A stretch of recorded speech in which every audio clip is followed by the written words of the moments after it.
Today, I read Matthew 24 and 25. These two chapters of the Bible speak to us about the end times, and no one or almost no one enjoys reading about this. I ask God for wisdom in my words to share on this subject and that He directs me to understand what I need to understand. After all, I'm not a scholar on this subject, but it is mentioned in some places in the Bible, like Daniel, Matthew, Revelation, so it's important for us to pay attention and understand what is written to us. I've highlighted here the teachings that have opened my eyes much more to the way we've been living and the changes we need to make than to the fear of the end times. In Matthew 24 verse 14, Jesus says that the good news of the kingdom will be proclaimed throughout the world as a testimony to all nations. Then the end will come. It is important for everyone to know that there is a sovereign and kind God, full of love, ready to bless and forgive, with open arms to embrace and care for all, who wants to save all people in the world, and in His kingdom, there is a place for everyone, regardless of their country of origin, the way they speak, their language, their race. He loves us with unconditional and infinite love and wants this love to be spread throughout the world through our lives. In Matthew 24 verse 30, Jesus says that the sign of the Son of Man will appear in the sky. All the people of the earth will mourn and see the Son of Man coming on the clouds with power and great glory. This means that there will come a day when He will return, and later in verse 42, it says that we need to be vigilant because we don't know on which day He will come, and no one knows except God.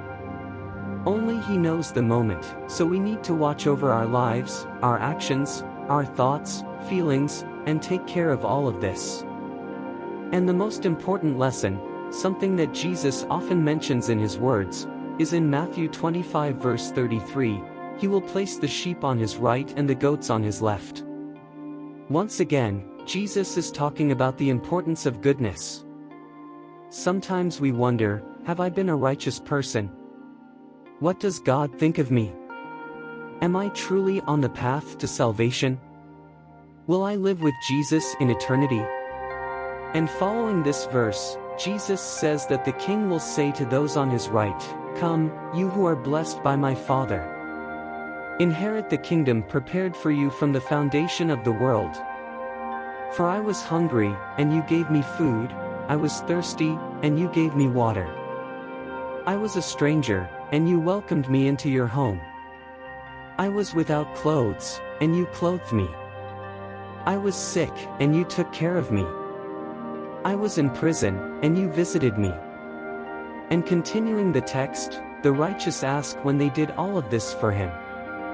In verse 40, it says that the King will respond, "When you did it for the least of my brothers, you did it for me."